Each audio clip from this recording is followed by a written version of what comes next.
episode of Sulavon, SheShed.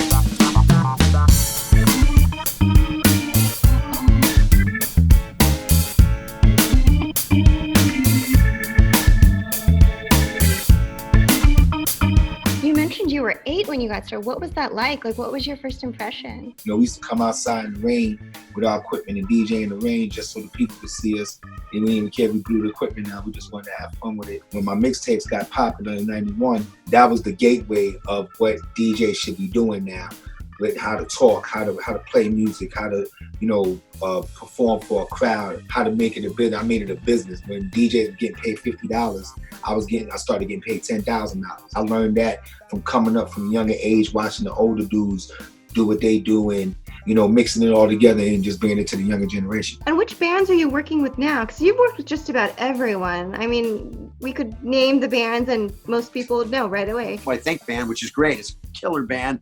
My partner is Stephen Perkins from Jane's Addiction. He probably started that band with Perry Farrell and, Dave Navarro and Kenny Olson from Kid Rock's band. We've been doing a Think Floyd experience in a 360-degree immersive dome in downtown Los Angeles. And it's the wildest thing because people lay around on beds while we're playing Pink Floyd in this giant dome, completely surrounded by visuals. So it's like a shared VR experience. How would you describe in your own words the industry differing 38 years ago, or I guess 30 years ago, right, compared to now? When I first joined in the business, it was a very exotic business. It still is an exotic business, but it's a lot more accessible now because almost anybody can pick up a camera, make a film, and maybe, just maybe, it might hit. The whole world of episodic television has changed so much, especially with Amazon and Netflix changing the rules of the game, and I think for the better. It's created a lot more work for us. And last time we were on, you mentioned you had some stories to tell about some of the experiences you had starting out. Cooking at the Jay's Beard House. I mean, everything was going well. Cakes turned out perfectly. Ice cream was portioned out. But they didn't say the freezer wasn't working. Oh, no. Oh, no. By the time we got the servers, everything's melted. It was probably the longest walk I've ever taken in my life. I had to go tell the chef. All you heard was this loud scream. And that was that experience. Oh my God. Growing. So you had to live with it. You had to learn from it. What pro tips do you have for aspiring executive leadership coaches? There are 3 things that are really important. The first is the mindset. And are you ready to do what it takes to do? The second is skill set. You gotta have the skills. Now, if you were to tell me, Dolly, that, hey, Divya, you know what? Anybody can do anything. But let me tell you, if you asked me to be an astronaut, there is no way I could be an astronaut. So it's okay. But that's the fire that keeps you going. So when you have compassion for your passion, you're able to move past that. And third is the action. If you don't take action, nothing's going to happen. A dream will be a dream.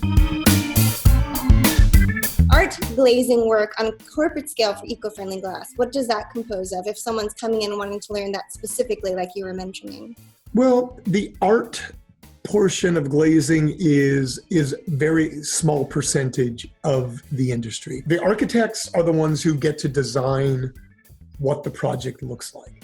It's my job and my team's job to take their creative designs that most of the time don't work and build them into structural units that will withstand earthquakes and 100-mile-per-hour winds and rainstorms. A trip to Disney World, if you don't know what you're doing, can be daunting.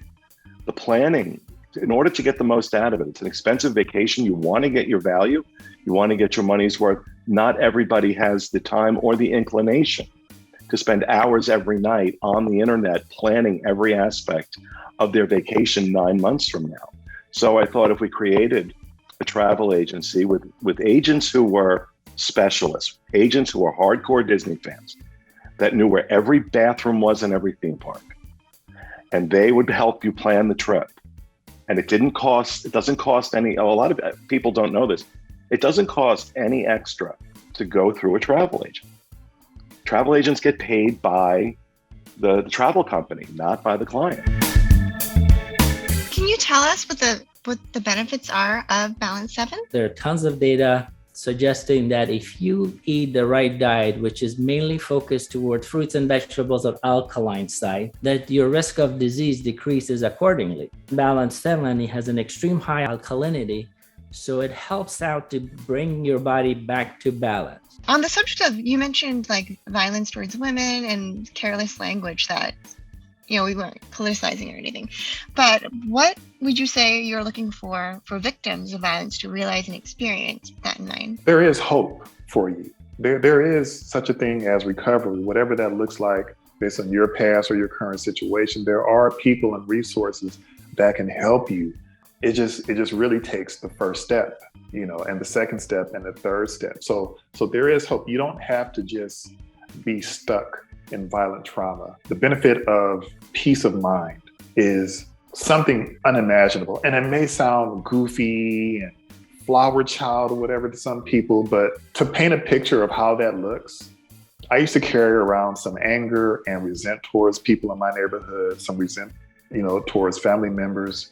And then I found understanding, and then I found empathy. And what advice would you give to anyone who's a target of bullying? And I know you touched on verbal bullying and cyberbullying. The best advice that I could possibly give is learn how to work through it by yourself and find your people. That's what I did. I did not like being, alone. I didn't like being a solo person. But once I realized that it's okay that I'm, hanging out by myself on a Saturday and doing all this other stuff for myself, then I was able to find friends that I actually be with. I've lived in both California and New York, and they're very expensive to live in. Those are the top two. Yeah. If I can give any advice to anybody, definitely stack your chips, stack your money, and make some connections out here before you come out. Yeah. Have some type of plan as far as income and where you're gonna lay your head. But it's a golden rule, they say. Even when I first came out here, it was like, if you can make it past the first 2 years in LA, you'll be all right. People hear the stories of overnight success, and there is nothing as overnight success. You have to work towards it, and you have to really perfect that art, and then only you can grow. And people only see the top, they only see the success, but they do not see the number of hours and the pain and the hard work that goes into building that success. The worst thing you can do is put yourself in an area where you don't need someone who's that skilled. So you major in history, and there's nothing wrong with history. We should all know history, because that's where you learn about human beings and the mistakes they've made. And then you get out and you get a job as a human resources assistant or a receptionist. Problem with those jobs is anyone can do those jobs. So they don't really need you. So you have to be there all the time, protecting your job. If you go and you learn to be a mechanical engineer, or you learn how to write software language, 1 out of 5 of those jobs are filled in the United States. They need those people so bad, you don't even have to be good at it, and you'll have a job. And then you can say, you know what, boss, I'm taking the day off. Okay. That's the mistake people make, is they need to go into a field where they're needed and wanted and valuable. So what are 3 really fun and random facts about you that you don't mind sharing with our audience? So I have a collection of various human hands. Because I love beans, that's one of my favorite foods, I start farting a lot, so my mom calls me the gas queen. That's hilarious. We actually have someone on our team that does that too. I can do a 3-leaf clover with my tongue. It's kind of weird. That is cool. Awesome. I can't do that. I have web feet, meaning 2 of my toes aren't perfect. Oh, so you know what that means. Okay. Maybe that's what made me a good swimmer. I don't know. But yeah, 2 of my toes aren't fully separated. So that is so awesome. I've never met someone that actually had it, only read about it and watched YouTube videos on it. Oh, that's so cool. And I have a sugar addiction. I wake up in the morning and I have to eat peanut butter M&Ms. It's been going on for years. I had multiple interventions. So if you have any way to help me with my sugar addiction, you can also contact me at ormashcomedy@gmail.com. That's something that I do weird.